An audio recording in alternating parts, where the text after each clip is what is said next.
The Great Hall floated in the darkness of space like a jewel among the stars. It orbited a distant sun in a system that no single species could claim as their own. This was neutral ground.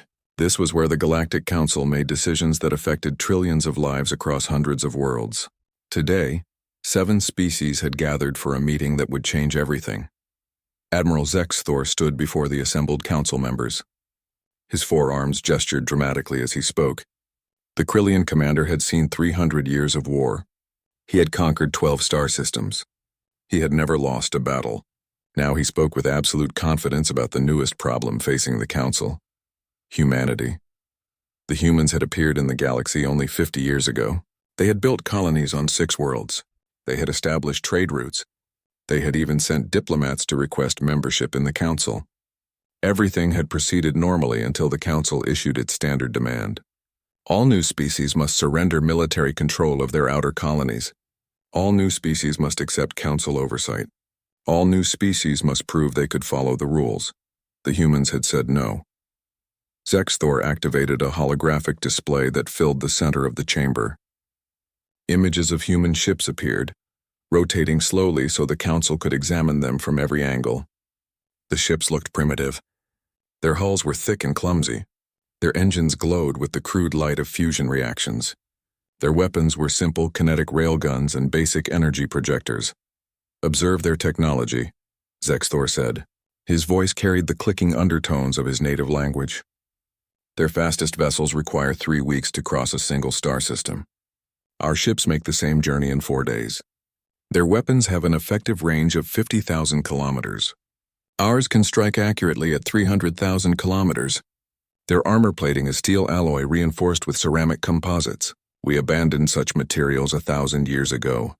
High Counselor Vexana of the Sotori Collective listened carefully. She had lived for 4 centuries and had seen many species join the council. Some came peacefully. Others required persuasion. The persuasion always worked. The council had never failed to bring a new species into compliance. "What of their military strength?" she asked. Zexthor's mandibles clicked in what his species considered laughter. "They have 42 capital ships.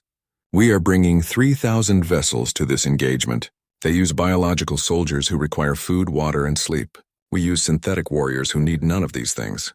By every metric, they are inferior." Another council member spoke up. This one belonged to the Vorath species, beings of pure energy who inhabited crystalline shells.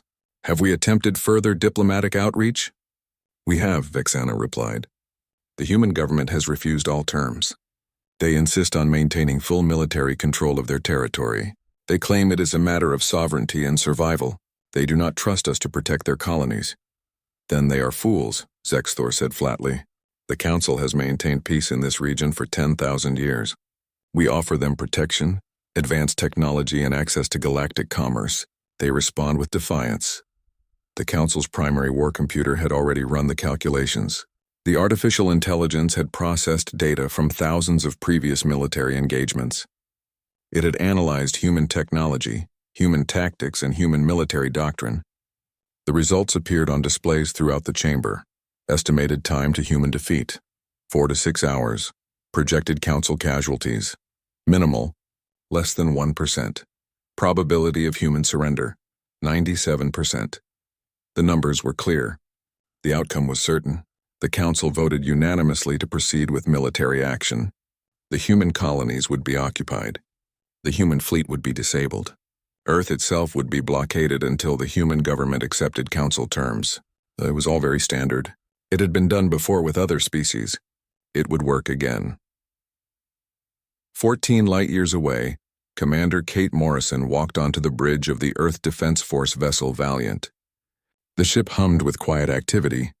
Crew members moved efficiently between stations. Display screens showed the tactical situation in perfect detail. Everyone knew what was coming. Morrison was 42 years old and had spent 20 years in the service.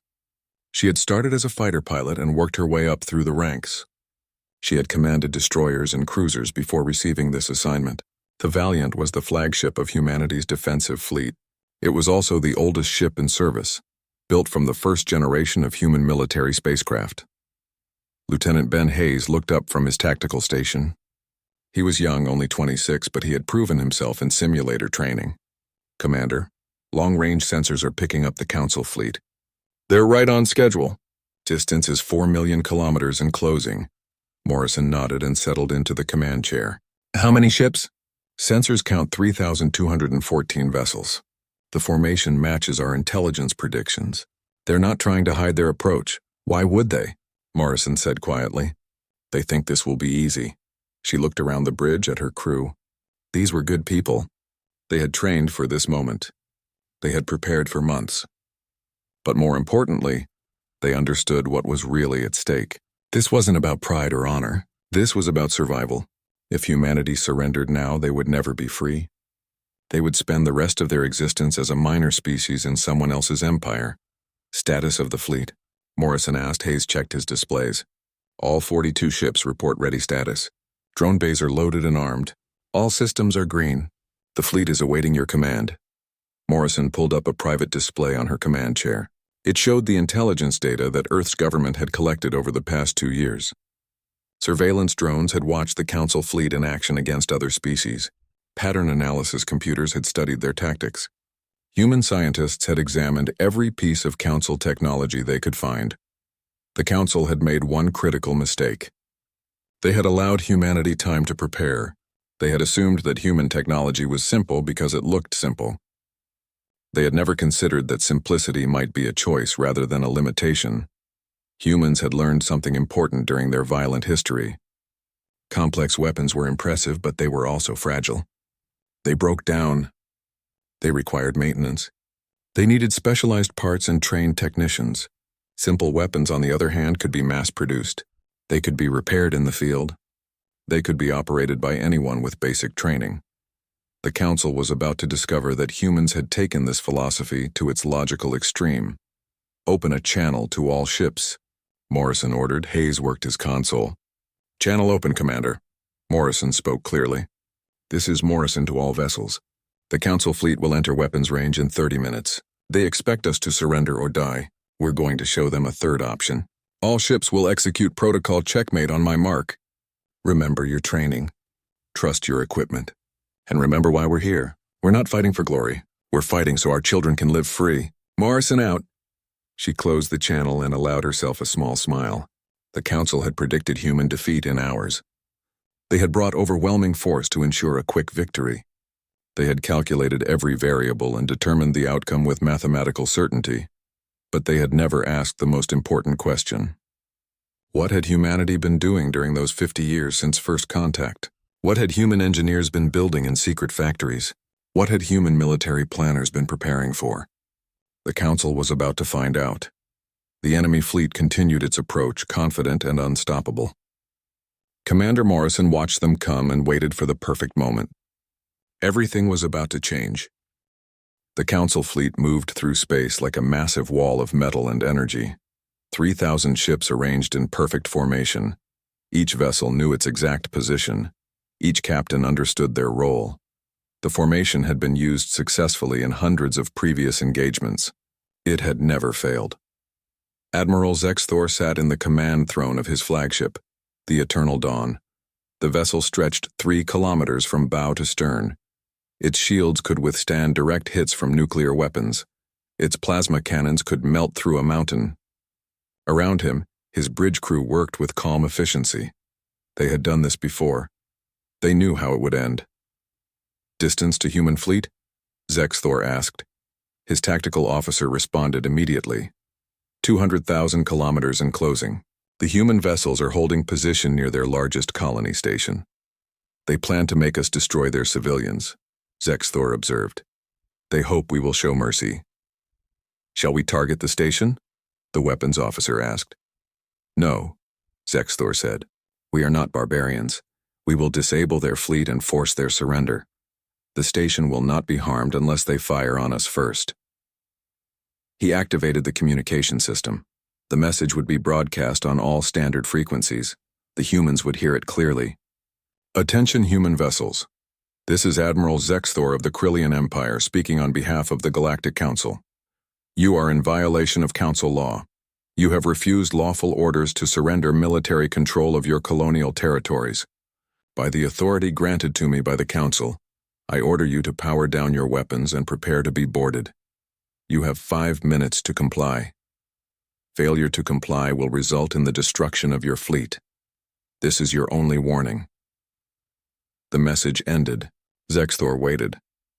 He expected the humans to surrender immediately. Any rational species would recognize the impossibility of their situation. 42 ships against 3,000. Old technology against new. It was not even a fair fight. On the, bridge of the Valiant, Commander Kate Morrison listened to the alien admiral's message. She glanced at Lieutenant Ben Hayes, who was grinning despite the tension. The crew had heard the message too. Nobody looked worried.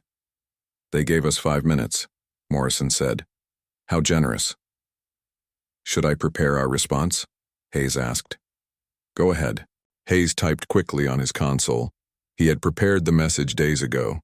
It took him only seconds to queue it up and send it on the same frequency the Council had used.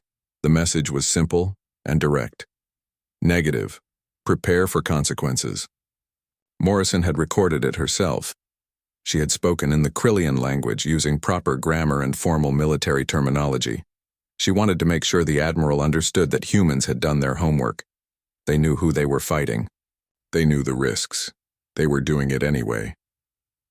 On the Eternal Dawn, Zexthor's mandibles clicked together in surprise when he heard the response. The human commander had spoken his language perfectly. That was unexpected. But her words were foolish. Consequences?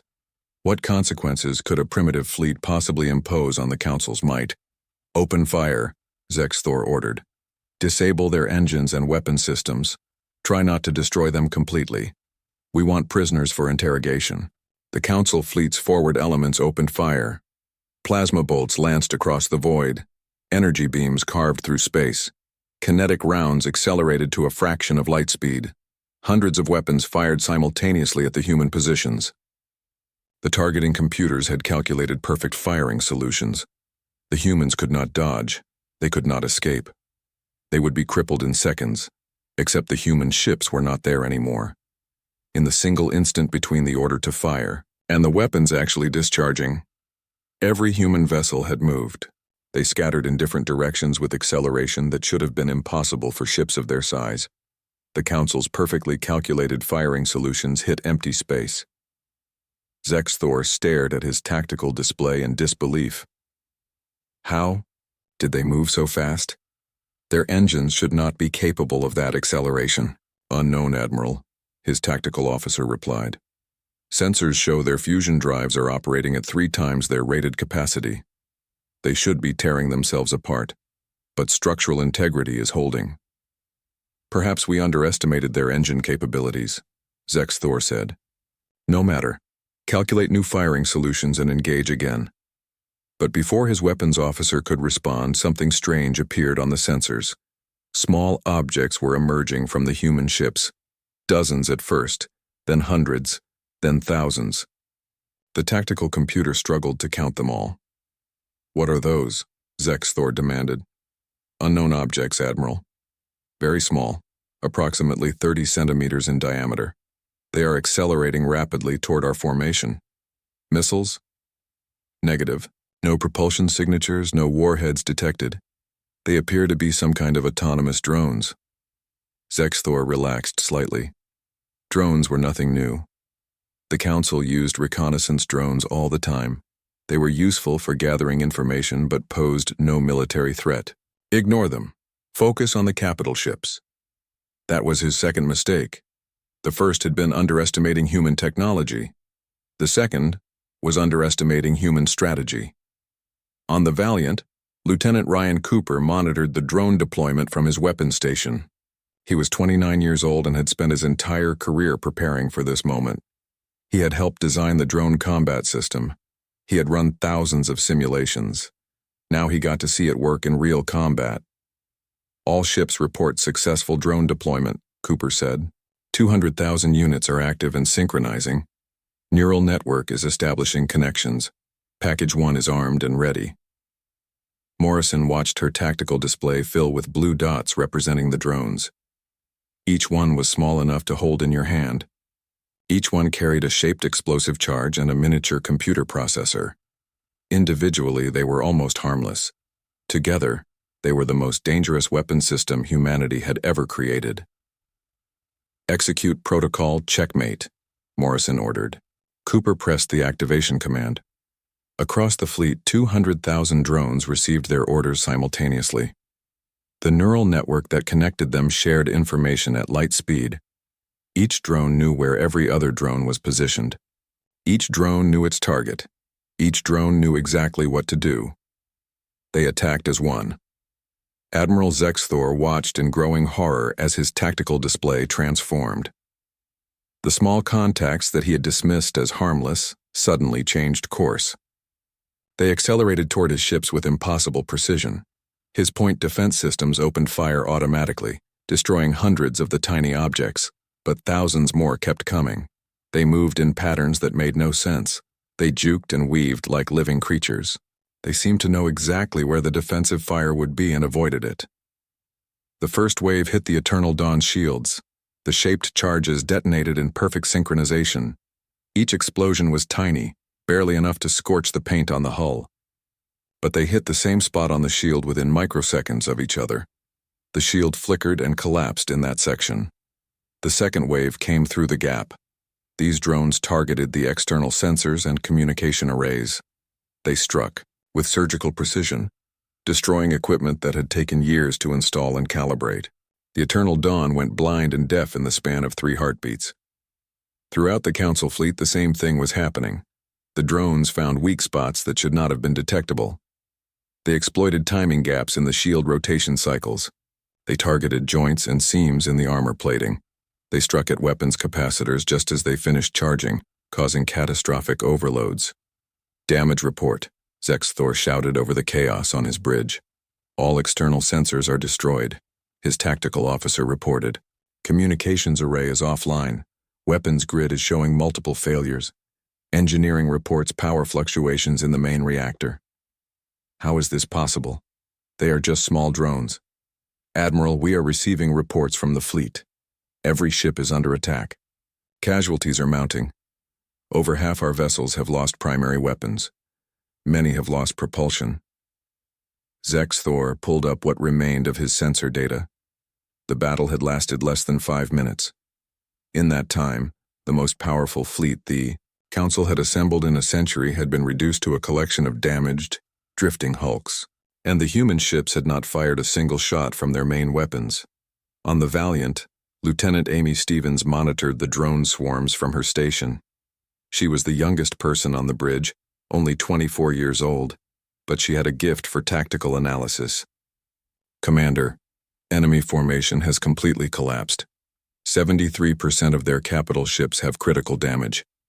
91% are combat ineffective. 0 enemy vessels are still capable of offensive action. Ben Hayes checked the mission clock. Total elapsed time since first engagement, 4 minutes 22 seconds. Morrison allowed herself to feel satisfaction for exactly 3 seconds. Then she got back to work. Open a channel to the enemy flagship. Let us see if their admiral is ready to talk now. The communication channel opened with a burst of static. The Eternal Dawn systems were badly damaged and struggling to maintain even basic functions. Admiral Zexthor appeared on the display screen. His forearms hung limply at his sides. His mandibles trembled with shock. Behind him, the Krillian bridge crew worked frantically to restore damaged systems. Commander Kate Morrison looked at the alien admiral with no trace of sympathy. She had given him a chance to back down. He had chosen war instead. Now he would live with the consequences. Admiral Zexthor, Morrison said calmly, I believe you wished to discuss our surrender. Would you like to revise your terms? Zexthor struggled to speak. His translator unit was damaged, and his words came through with odd delays. What have you done? What kind of weapons are those? Autonomous combat drones, Morrison replied. Each one carries a small explosive charge and a navigation computer. Nothing complicated. Nothing fancy. Just simple technology used in large numbers. Impossible. Our sensors detected no such weapons during our surveillance. We studied your fleet for months. Morrison allowed herself a slight smile. You studied what we wanted you to see. Our cargo bays appeared to carry supplies and spare parts. They actually carried drone production facilities. We have been manufacturing them since the day you first made contact with Earth. Zexthor's mandibles clicked together in distress. How did they target our weak points? How did they coordinate their attacks? Neural networking. Each drone is connected to every other drone through a shared computer network. They think as one mind. They learn from each other in real time. When one drone finds a vulnerability, all drones know about it instantly. The Admiral slumped in his command throne. Around him, damage reports continued to flood in from across the fleet. Ships were losing life support. Reactors were shutting down. Casualties were mounting. And worst of all, the human fleet remained completely intact. They had not even scratched the paint on a single human vessel. "What do you want?" Zexthor asked quietly. "I want you to send a message to the Council," Morrison said. "Tell them what happened here today. Tell them that humanity will not surrender. Tell them that if they send another fleet, the results will be the same." She paused and her expression hardened. "And Admiral, you should know something else. Your secondary fleet is positioned 3 light hours from here. We know they are there. We have known since before you arrived. If they advance, we will destroy them too." 3 light hours away, High Counselor Vexana of the Soturi Collective stood in the command center of the secondary fleet. She had been watching the battle through transmitted sensor data. She had seen the impossible happen. The Council's primary battle fleet had been destroyed in minutes by an enemy that should have been helpless.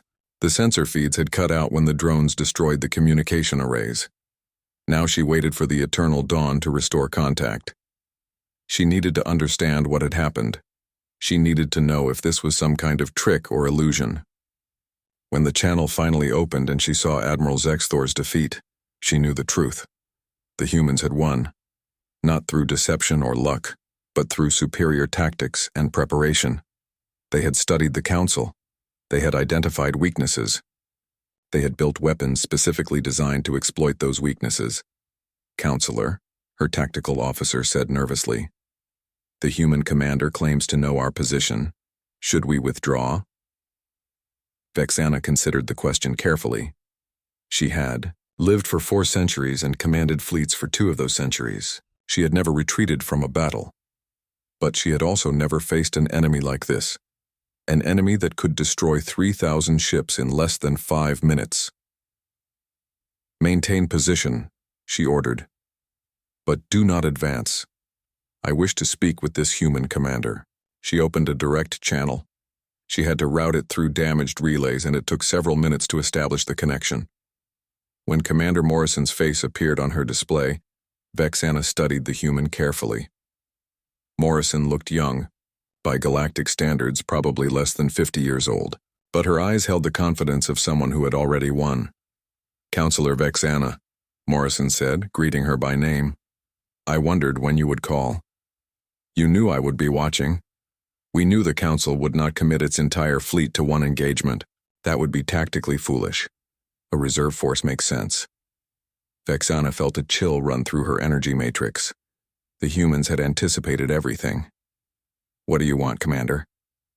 "I want to show you something. I am transmitting data files now. Please review them." The files appeared on Vexana's systems. Her technical officers examined them quickly. What they found made them gasp in shock.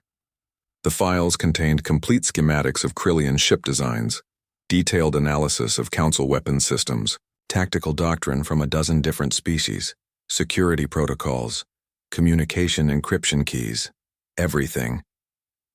"How did you obtain this information?" Vexana demanded. "We took it," Morrison said simply. "During the battle, we deployed boarding teams to several disabled vessels. Your ships were blind and helpless.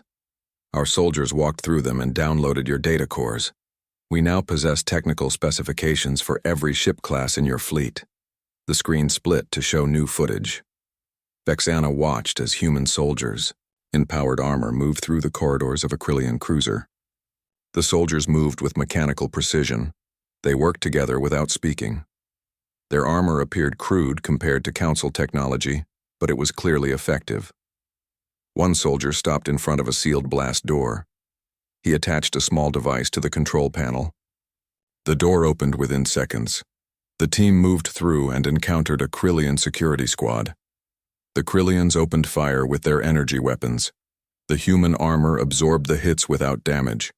The human soldiers returned fire with weapons that Vexana did not recognize. The Krillian soldiers collapsed, stunned but alive. "We did not kill your crew members," Morrison continued. "We simply disabled them and took what we needed.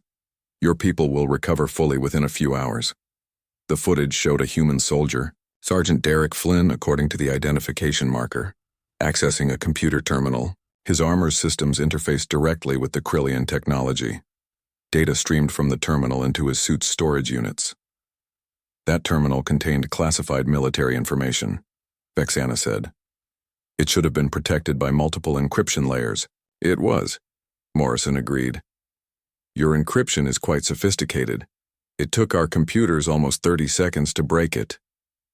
Vexana felt genuine fear for the first time in centuries. The humans had not just defeated the Council fleet, they had dissected it. They had learned all its secrets, and they had done it while the battle was still ongoing. "You said your secondary fleet could advance," Morrison continued. "You have approximately 4,000 vessels under your command. They are more modern than the primary fleet. Better shields, faster engines, more powerful weapons. On paper, they should be able to defeat my forces." "But," Vexana prompted, "but we have now analyzed your technology completely. We know exactly how your ships work. We know their vulnerabilities. We know their response times. And most importantly, we have had 6 hours to manufacture drones specifically designed to counter your improved defenses." Morrison leaned forward slightly. "I currently have 5 million combat drones ready for deployment. By the time your fleet reaches us, I will have 10 million. Each one is programmed with the data we extracted from your ships. They will be even more effective than the ones we used against the primary fleet." She paused to let that sink in. "Or you can order your fleet to withdraw. You can return to the Council and tell them that humanity is not a threat to galactic peace. We simply want to be left alone to govern ourselves. We want trade relations and diplomatic contact, but on equal terms, not as subjects or servants." Vexana processed the information quickly. The mathematics were clear. If the humans could manufacture millions of drones in hours, they could produce billions in weeks. The Council could bring more fleets, but the humans would simply build more drones. It would be a war of attrition that the Council could not win. "What guarantee do I have that you will not use these weapons against us?" Vexana asked. "You have my word," Morrison said. "And you have the evidence of what we did not do. We could have killed every crew member on every ship we boarded. We did not. We could have destroyed Admiral Zexthor's flagship completely. We did not. We disabled your fleet with minimum casualties because we do not want to be your enemies. We just want to be free." Vexana made her decision. "I will order the secondary fleet to withdraw. I will recommend to the Council that we negotiate a peace treaty with humanity. But Commander, you must understand something. The Council will not forget this defeat. There will be consequences." Morrison nodded. "I understand. But those consequences will be political, not military, and that is acceptable. We can negotiate, we can compromise, we can find common ground, but we will never surrender." The Galactic Council chamber had never been so quiet. 7 species sat in their designated areas, each representative staring at the holographic displays that showed the aftermath of the battle. Damaged ships drifted in space. Rescue vessels moved between the wrecks, extracting survivors. Medical teams worked around the clock to treat the wounded. The casualty count continued to rise, though most were injuries rather than deaths. The humans had shown remarkable restraint for a species that had just won such a decisive victory. High Counselor Vexana stood at the center of the chamber. She had returned from the secondary fleet's position to deliver her report in person. The Council needed to hear the truth directly from someone they trusted. They needed to understand what had really happened. "The primary fleet engaged the human forces at exactly the predicted time," Vexana began. "Admiral Zexthor followed standard protocol. He offered terms of surrender. The humans refused. He ordered his fleet to disable the human vessels using minimum force." She paused and activated a recording of the battle. The council members watched in silence as the human ships scattered impossibly fast. They watched as thousands of tiny drones emerged from the human vessels. They watched as the council's mighty fleet was torn apart in less than 5 minutes. Our intelligence was correct about human technology, Vexana continued. Their ships are slower than ours. Their weapons have shorter range. Their armor is weaker, but our intelligence failed to account for human strategy. The Krillian representative, speaking on behalf of the recovering Admiral Zexthor, interrupted angrily. Strategy cannot overcome such a difference in military strength. The humans must have used some kind of forbidden weapon. They must have violated the laws of war. They used simple explosives and basic computer systems, Vexana replied calmly. Nothing in their arsenal violates any council law. They simply used these simple tools in ways we never anticipated. She displayed technical data on the drones. Each council member could see the specifications clearly. Small explosive charges, basic guidance systems, simple construction. Nothing impressive when viewed individually. But the humans had deployed them in massive numbers and linked them through a shared computer network. The key to their victory was coordination, Vexana explained. Each drone communicated with every other drone instantly. They shared targeting data. They identified weaknesses. They adapted their tactics in real time. By the time our defensive systems destroyed one drone, 10 more had learned from its attack pattern and adjusted their approach. A representative from the Vorath species spoke up. Their crystalline form pulsed with confused light. But surely our point defense systems should have been able to handle simple drones. We have faced similar weapons before.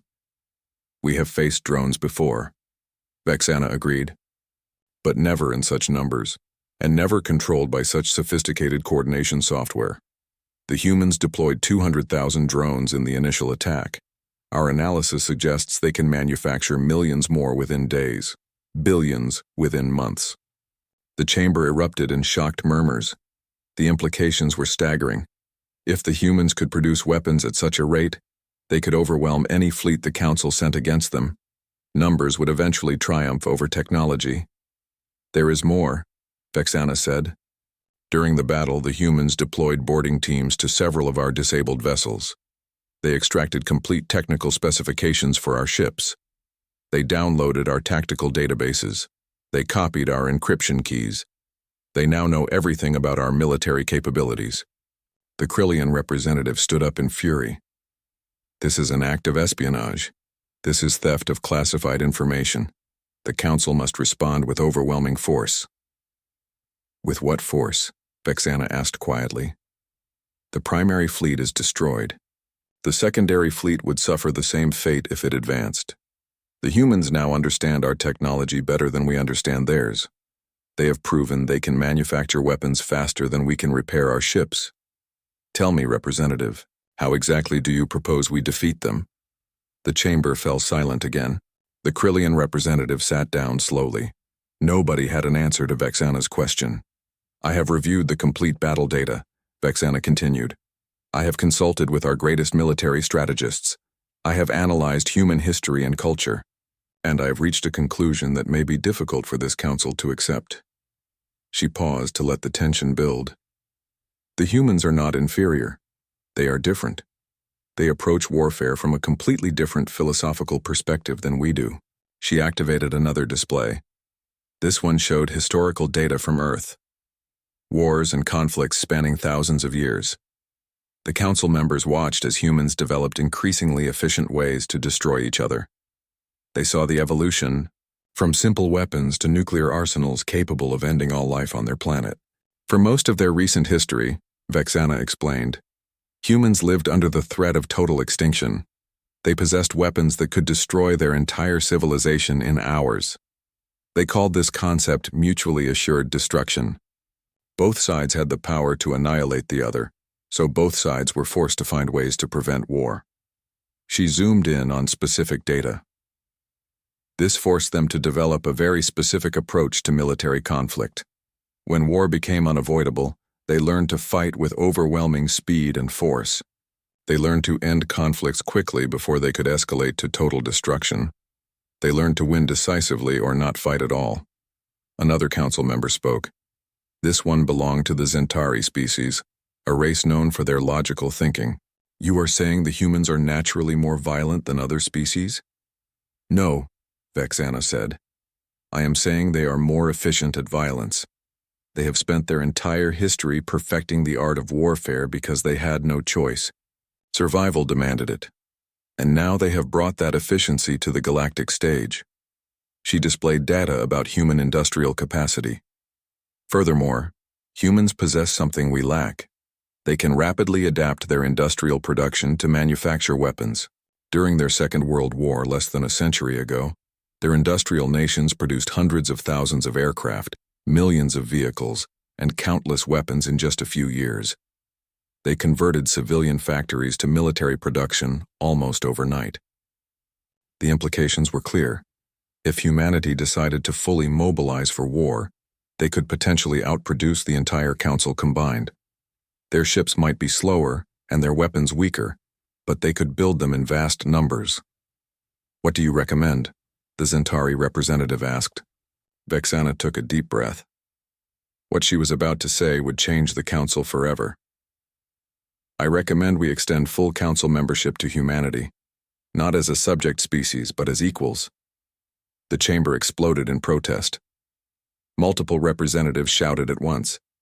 The Krillian representative was loudest of all, demanding that Vexana be removed from her position for even suggesting such a thing.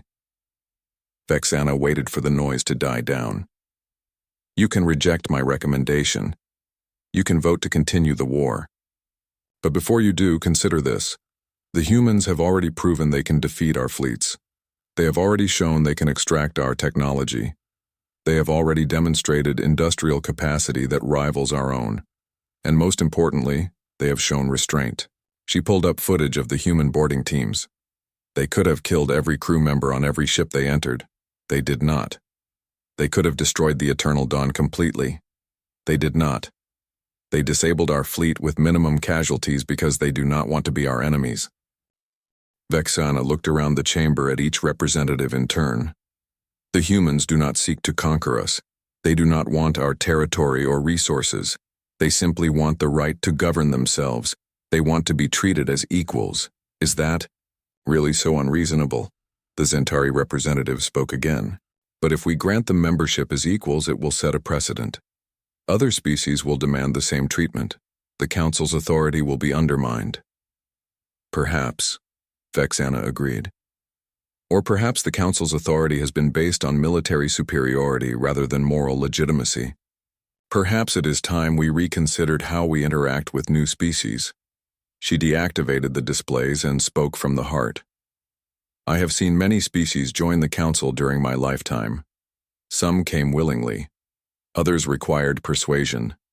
But none of them had a choice. We gave them an ultimatum. Submit or be destroyed. The humans are the first species to successfully refuse that ultimatum. They have forced us to confront an uncomfortable truth. Our authority is not absolute. Our military is not invincible. And our way of doing things is not the only way. The chamber remained silent. Each representative was thinking about what Vexana had said. Some looked angry. Others looked thoughtful. A few looked frightened. I propose we vote on extending full membership to humanity, Vexana said, not because they defeated us, but because they have earned our respect.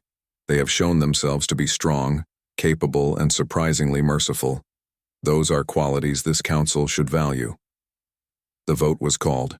It took 3 hours of debate, but eventually the motion passed. Not unanimously, but by a sufficient majority. The Galactic Council would offer humanity full membership. They would negotiate a treaty as equals. They would open diplomatic relations based on mutual respect rather than military dominance. High Counselor Vexana left the chamber feeling exhausted but satisfied. The humans had won more than just a battle. They had won something far more valuable. They had won a seat at the table where the galaxy's future would be decided. Commander Kate Morrison stood in the Pentagon briefing room, looking at the faces of the Joint Chiefs of Staff. She had been recalled to Earth 3 days after the battle to give a complete report. The room was filled with the highest-ranking military officers in the human government. Every branch of service was represented. Every face showed a mixture of pride and concern. General Chris Bradley, chairman of the Joint Chiefs, sat at the head of the conference table. He was 62 years old and had served in the military for 40 years. He had fought in 3 different conflicts on Earth before humanity reached the stars. He knew victory when he saw it, but he also knew that every victory came with consequences. Commander Morrison, Bradley began, your after-action report makes for interesting reading. You engaged a force 70 times larger than your own, and defeated them in less than 5 minutes with 0 casualties on our side. That is quite remarkable. Thank you, sir, Morrison replied. The Galactic Council has transmitted a formal request for peace negotiations, Bradley continued. They are offering us full membership in their governing body, not as subjects but as equals. They want to establish diplomatic relations and open trade agreements. Your assessment? Morrison had spent the entire journey back to Earth thinking about this question. She had reviewed every piece of intelligence data humanity had collected about the Council. She had studied their history and their politics. She had tried to understand what they really wanted. I believe their offer is genuine, sir, Morrison said carefully. The Council made a serious miscalculation. They assumed we were weak because our technology looked primitive. They learned otherwise. Now they understand that we represent a threat they cannot easily eliminate. They are choosing negotiation over continued conflict. Admiral Nicole Parker, Chief of Naval Operations, leaned forward. She was 55 years old and had commanded the fleet that first made contact with alien species. But can we trust them? They attacked us without provocation. They demanded our surrender. What guarantee do we have that they will honor any agreement we make? No guarantee, Morrison admitted. But consider their position. They just lost 3,000 ships. They extracted their secondary fleet without engaging us. They saw what we are capable of. They know we have their technology now. They know we can manufacture weapons at a rate they cannot match. Continued war would be expensive and dangerous for them. You are saying they are making a practical decision rather than a moral one, Bradley observed. Yes, sir. The Council operates on power dynamics. We proved we have power. Now they want to negotiate with us instead of fighting us. That is acceptable to me. Lieutenant General Paul Martinez, Commandant of the Marine Corps, spoke up. He had been quiet during most of the briefing, but now he had questions. What about our drone technology? The Council saw it in action. They will try to copy it. Should we be concerned? Morrison shook her head. They can try to copy it, but they will struggle. Our drones work because of the neural networking system. That system requires a specific type of computer processor that we developed over decades. The Council uses different computing architecture. They could eventually adapt their systems, but it would take years. And by then we will have developed something new, Bradley said with a slight smile. Exactly, sir. The room fell silent as everyone processed the information. They had won the battle, but now came the harder part. They had to win the peace. General Bradley stood up and walked to the window. Outside, the sun was setting over Washington. He could see people walking on the streets below, going about their normal lives. They had no idea how close they had come to war. They had no idea that humanity's future in the galaxy had been decided in less than 5 minutes of combat. We need to make a decision, Bradley said, turning back to face the room. The Council is waiting for our response. Do we accept their offer of membership? Do we negotiate a treaty? Or do we reject their overtures and prepare for a longer conflict? If I may speak freely, sir, Morrison said. Go ahead, Commander. We won the battle because we were prepared. We spent 2 years building drones in secret. We analyzed their tactics. We identified their weaknesses. We did everything right. But we cannot maintain that advantage forever. The Council has resources we cannot match in the long term. They have hundreds of worlds. They have industrial capacity spread across multiple star systems. They have technologies we have not even discovered yet. She paused to gather her thoughts. We won this engagement through surprise and superior tactics. But if the war continues, it will become a war of attrition. And in a long war, numbers matter more than tactics. We need peace, sir. Not because we are afraid, but because peace is the smart choice. Admiral Parker nodded in agreement.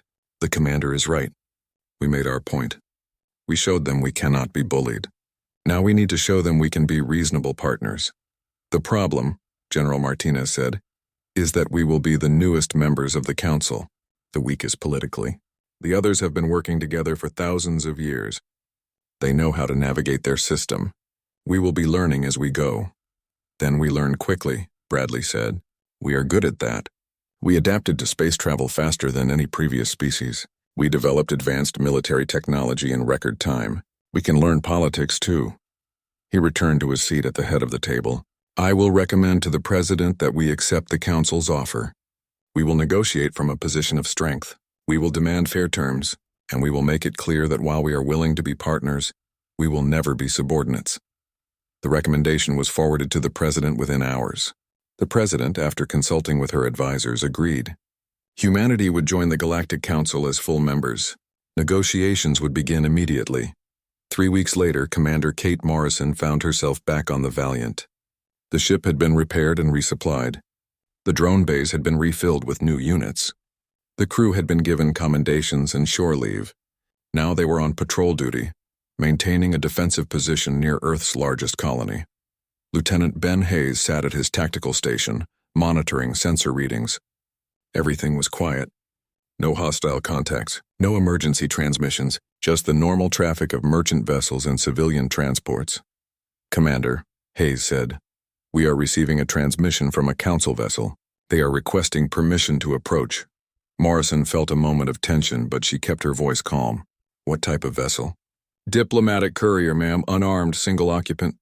They are transmitting proper identification codes. Grant them permission to approach, but keep weapons ready just in case. The council vessel was small and elegant, designed for speed rather than combat. It approached the Valiant slowly and transmitted a request to dock. Morrison authorized the docking procedure and went down to the airlock to greet their visitor personally. The alien who stepped through the airlock was Soturi, the same species as High Counselor Vexana. The visitor was smaller than Vexana and moved with the nervous energy of someone on an important mission. Commander Morrison, the alien said in perfect English, I am Ambassador Kelthor. I bring greetings from the Galactic Council and formal documentation of your species membership. Morrison accepted the data pad that Kelthor offered. She scanned through the documents quickly. Everything seemed to be in order. Humanity was officially a member of the Galactic Council with full voting rights and diplomatic privileges. Please convey our thanks to the Council, Morrison said. I will, Kelthor replied, but I also bring a personal message from High Counselor Vexana. She wishes me to tell you that the Council has learned an important lesson from humanity. She says that youth does not mean weakness and that simplicity does not mean inferiority. The Council looks forward to working with your species. Morrison nodded slowly. Tell the High Counselor that humanity also learned a lesson. We learned that the galaxy is full of ancient civilizations with vast knowledge and experience. We have much to learn from the Council. We hope this will be the beginning of a long and productive partnership. Kelthor's form rippled with what Morrison had learned to recognize as satisfaction. I believe it will be, Commander. I believe it will be. After the ambassador departed, Morrison returned to the bridge. She settled into her command chair and looked at the view screen showing the stars. Somewhere out there, the Galactic Council was continuing their business. Somewhere out there, other species were watching humanity with new respect and perhaps a little fear. The Council had predicted human defeat in hours. Humanity had finished the war in minutes. But the real victory was not the battle. The real victory was what came after. Humanity had earned a place in the galaxy not through conquest but through strength. They had shown they could fight when necessary. Now they would show they could build peace when possible. Commander Kate Morrison smiled and gave her next order. Resume patrol, Lieutenant Hayes. Let us make sure our new partners know we are still watching.